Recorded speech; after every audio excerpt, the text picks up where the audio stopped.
There's something about a place like this. O'Hara Mill tells the story of another time, another way of life. People who carved something out of the wilderness with their own hands. And when we walk through a place like this, it's easy to think, well, that was a simpler time, quieter, maybe even quaint. But this week, we're stepping into another old story. But this one is anything but a relic. The story of Easter is not just something that happened long ago in a faraway land. It's a living story. It's a story that changes everything. And it all begins this Sunday, Palm Sunday. We'll gather for worship and Holy Communion as we remember the moment that Jesus entered Jerusalem. A moment that looked ordinary, but changed everything.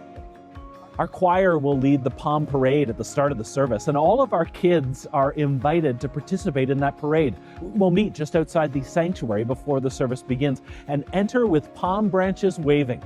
It's a delightful beginning to the story. Then on Monday, Thursday, we'll gather in the chapel for a powerful youth-led service, all by our own youth group, as we reflect on the remarkable sacrificial love of Jesus, a love that kneels, that serves, that washes us clean. On Good Friday, we'll join with churches from across our city at College Hill United Church for a moving lay-led service marking the sacrifice of Christ. And then Easter morning, we'll meet at sunrise down at the foot of Herkimer Avenue at the boat launch as the light breaks over the water and we remember that sin and death does not get the last word. Then we'll head back to the church for a delicious breakfast hosted by our own fellowship team.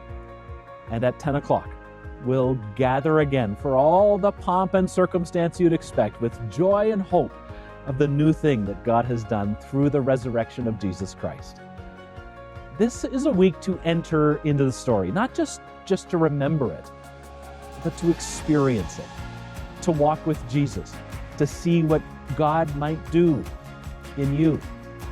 So join us for one service or for all of them, because this story changes us. It changes everything. We'd love to see you at Eastminster, where you'll find real faith, real people, real life.